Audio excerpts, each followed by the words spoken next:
అందరికీ నమస్తే అండి. నా ప్రచారం అంటే ఇంకా చాలా బాగుంది. ప్రతి ఇంటింటికి తిరుగుతుంటే వాళ్ళు మీ చంద్రబాబు నాయుడు గారే కావాలి మాకు, ఇక్కడ నిత్యం మా కళ్ళలో ఎదురుగా నిలబడే వ్యక్తి బోడే ప్రసాద్ గారు, వీళ్ళిద్దరూ ఉండాలి అని చాలా బాగా కోరుకుంటున్నారు. అసలు ఈ 5 ఏళ్ల నుంచి ఆ ప్రభుత్వం ఇచ్చింది ఏమీ లేదు. మేము బయటికి నడవాలన్నా కూడా మాకు చాలా భయంగా ఉంటుంది. ఆడపిల్లలు 9 ఏళ్ళు వచ్చిన కాడి నుంచి 10 ఏళ్ళ పిల్లల్ని కాపాడుకోవాలన్నా, స్కూలుకు పంపాలన్నా చాలా బాధగా ఉందండి. ఈ జగన్ ప్రభుత్వం ఏవి చేసింది అని ఎవరినన్నా అడగాలన్నా, మాకేం చేయలేదని అడగాలన్నా కూడా చాలా భయంగా అనిపిస్తుంది. చంద్రబాబు నాయుడు గారు ఉన్నప్పుడు అయితే ప్రతి మనిషికి ఆ ఇంట్లో ఉన్న ఆడ మనుషులు ఏంటి, మగ మనుషులకి ఏంటి ఎప్పుడూ పని ఉండేది. ఇప్పుడు పిల్లలకి మంచి ఫుడ్ పెట్టుకోవాలన్నా మాకు పని లేదు. నిత్యావసర సరుకులు కూడా ఎక్కువ పెరిగిపోయినాయి. ముందర ఆయన వస్తే నిత్యావసర సరుకులు చాలా వరకు తగ్గించగలరు అనే ధీమాగా మేము ఉన్నామమ్మా. ముందర చంద్రబాబు నాయుడు గారు రావాలి, జగన్ ప్రభుత్వం దిగిపోవాలి అలా. పిల్లల్ని చదివించుకోవాలి. ఒక పిల్లలకి స్కూల్కి పంపిస్తానికి అమ్మఒడి అని పెట్టారు. తగ్గిమాది మా ఆయన చేసిన జీతం కష్టం కూడా అంతా వాళ్ళ మందులకే సరిపోతుంది. వాళ్ళు రాత్రి తాగటము, మళ్ళీ తెల్లారి వచ్చేసరికి పనికి వెళ్తున్నారో లేదో కూడా తెలియట్లేదు. నేను ఈ నియోజకవర్గంలో తిరుగుతుంటే ప్రతి మహిళలు చాలా ఇంట్రెస్ట్గా తెలుగుదేశం ప్రభుత్వం రావాలి, మాకు చంద్రబాబు నాయుడు గారు సీఎంగా ఉండాలని కోరుకుంటున్నాం. మా మంచి చెడు తెలుసుకునే వ్యక్తులు మాకు దగ్గరగా ఉండాలి, కానీ ఎక్కడి నుంచో వచ్చిన వ్యక్తులు మాకు ఎందుకని నేను బోడే ప్రసాద్ గారు అని భావించండి. వాళ్ళు అట్లా చెప్తున్నారు, నాకు చాలా ఆనందంగా అనిపించింది.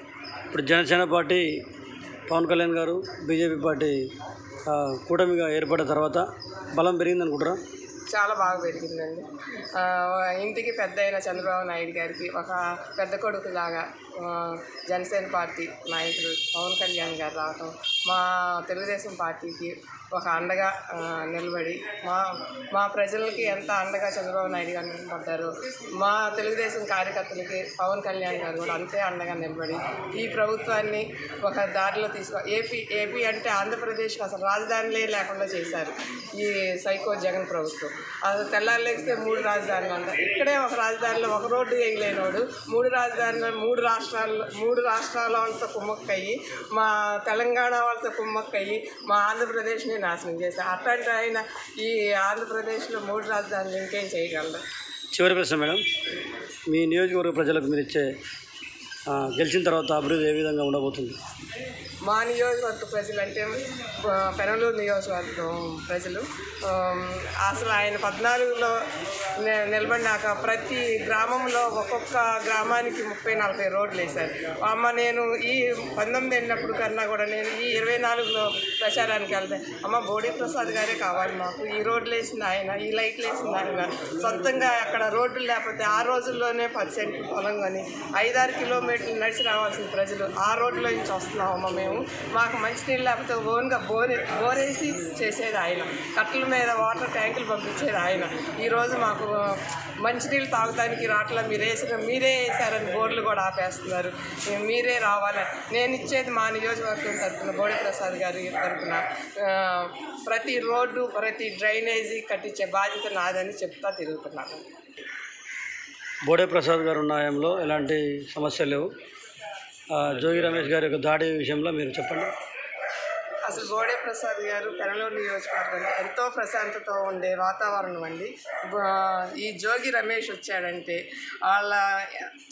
ఆయన పెద్ద కొడుకు రాజు అంట అసలు ఎంత అరాచకం చేస్తున్నాడంటే, మొన్న పుల్పాకలో వాళ్ళు ప్రచారానికి కుర్రోళ్ళు రోడ్డు మీద అరుగుల మీద కూర్చొని కరెంటు పోయిందని అరుగుల మీద కూర్చుంటే వాళ్ళు ఏదో మాట్లాడుకుంటే వాళ్ళ గురించి మాట్లాడుకుంటున్నారని వాళ్ళని రాళ్లతో దాడి చేశారు. వాళ్ళకి తల మీద కూడా దెబ్బలు తగిలి 3-4 కుట్లు కూడా పడ్డాయి. వాళ్ళ పరిపాలన ఎలా ఉంటుంది అనేది ఇంకా మా ప్రజలందరికీ తెలిసిపోయింది. మా నియోజకవర్గానికి పెనమలూరు అంటే ఎప్పుడు ప్రశాంతంగా ఉండే వాతావరణం. ఓటర్ మహాశయులందరికీ ముందుగా నేను చెప్పే విజ్ఞప్తి ఏంటంటే 13వ తారీఖు మే 13 మనకు ఎలక్షన్. ఆ రోజు పొద్దున్నే లేచి దయవంచి అందరూ పొద్దున్నే లేచి కాఫీ తాగేసి ముందల ఎండాని దడవకుండా బయటకు వచ్చి ప్రతి ఒక్కళ్ళు మన ఓటు అనే ఆయుధంతో ఈ జగన్ ప్రభుత్వాన్ని పోగొట్టుకుంటానికి ఎంతో ముఖ్యమైన రోజు కాబట్టి అందరూ ప్రశాంతంగా వాతావరణాన్ని కోరుకుంటున్నాము. అందుకని 13 మే అందరూ తప్పకుండా బయటకు వచ్చి సైకిల్కి గాజు గ్లాస్కి ఓటు వేయవలసిందిగా కోరుచున్నాము.